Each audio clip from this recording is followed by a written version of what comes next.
السلام علیکم، میں ہوں محمد یوسف اور آپ دیکھ رہے ہیں یوسف آفیشیل ٹی وی۔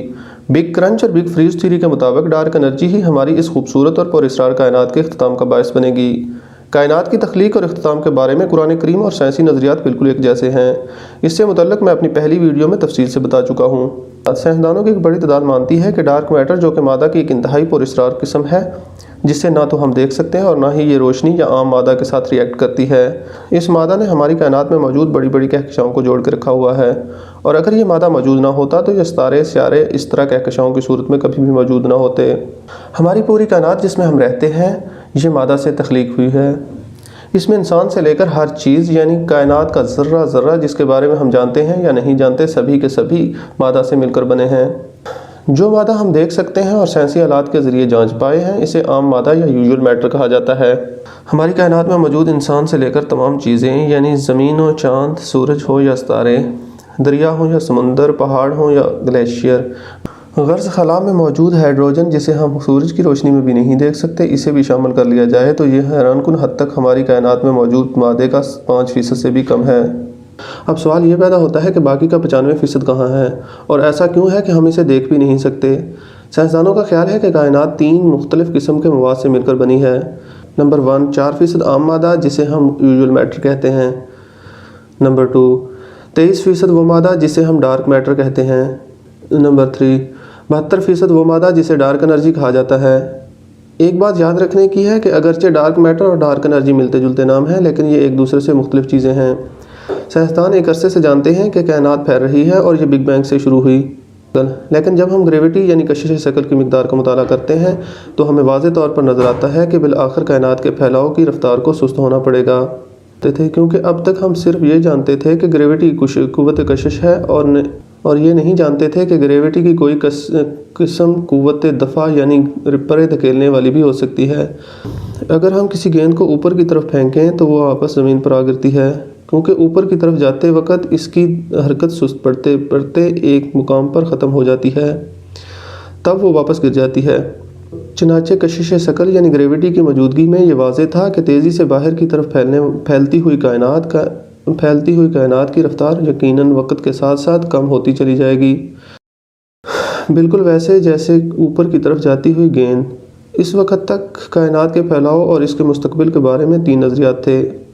نمبر 1، کائنات ہمیشہ پھیلتی چلی جائے گی اور کبھی نہیں رکے گی۔ نمبر 2، کائنات پھیلتی رہے گی اور آخر کار ایک خاص وقت پر اور ایک خاص مقام پر بالکل رک جائے گی اور پھر رکی رہے گی۔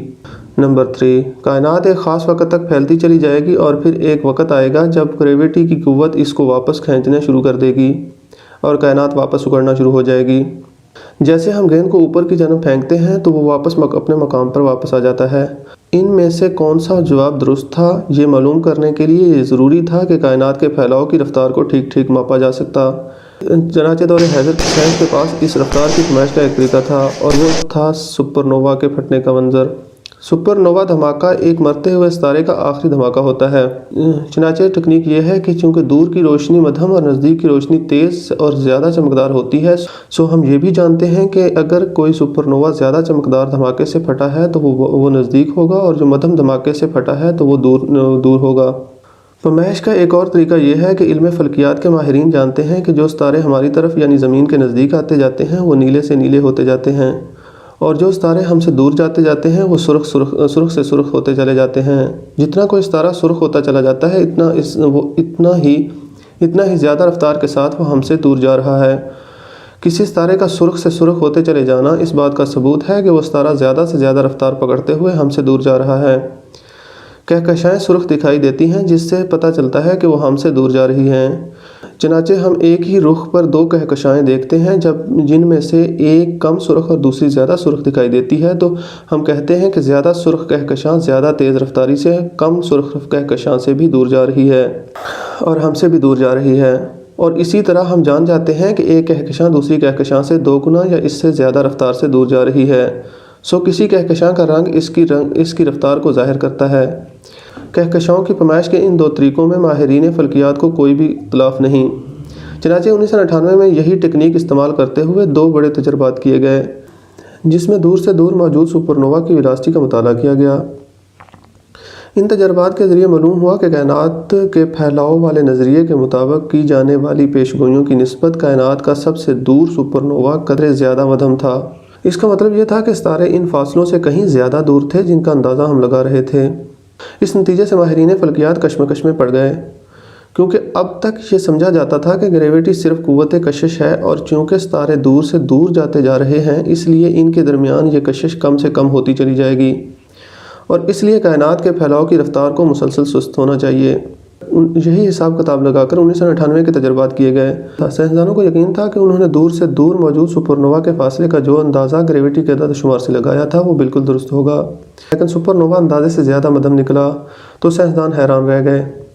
گویا کائنات کے ستارے کشش شکل کے ذریعے لگائے گئے اندازوں پر پورا نہ اترے، لیکن انہی تجربات میں جو زیادہ حیران کر دینے والے نتائج سامنے آئے وہ یہ تھے کہ کائنات کے پھیلاؤ کی رفتار کم نہیں ہو رہی تھی بلکہ بڑھ رہی تھی۔ اس نتیجے نے سائنسدانوں کو چکرا کر رکھ دیا، کیونکہ گریویٹی کے بارے میں ہم جتنا جانتے ہیں اس حساب سے کائنات کی رفتار کو مسلسل کم ہونا چاہیے، لیکن 1998 کے تجربات سے جو ڈیٹا حاصل ہوا وہ پرانے خیالات کی نفی کر رہا تھا۔ چنانچہ یہ نتیجہ اخذ کیا گیا کہ جس ویلاسٹی سے کہکشائیں ایک دوسرے سے دور جا رہی ہیں اور جس تیزی کے ساتھ وہ ویلاسٹی بڑھتی جا رہی ہے، اس سے معلوم ہوتا ہے کہ کہکشاؤں کو ایک دوسرے سے پرے دھکیلنے والی گریویٹی اور قسم کی گریویٹی ہے جو چیزوں کو ایک دوسرے سے پرے دھکیلتی ہے۔ اسے ریپلسیو کائنڈ آف گریویٹی یا قوت دفع والی گریویٹی کہہ سکتے ہیں۔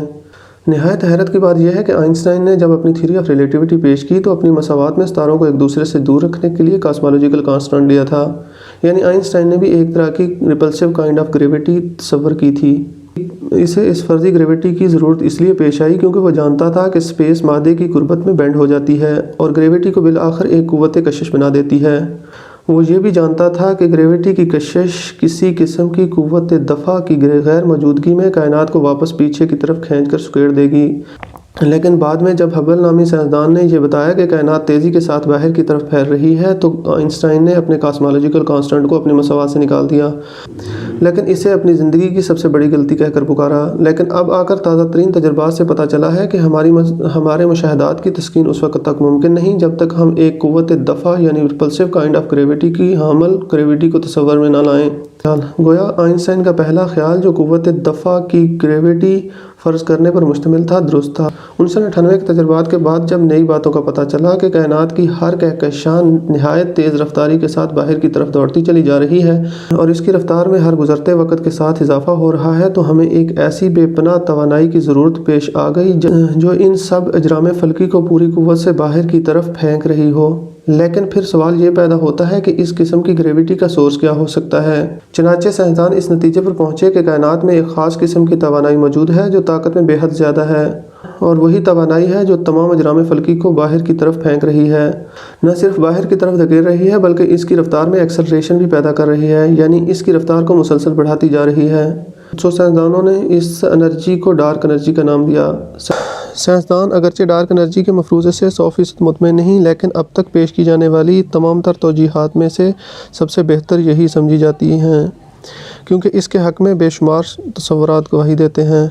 اگر میری اس ویڈیو نے آپ کی معلومات میں اضافہ کیا ہو تو اپنے دوستوں کے ساتھ شیئر کریں اور میری ویڈیو کو لائک بھی کریں۔ شکریہ۔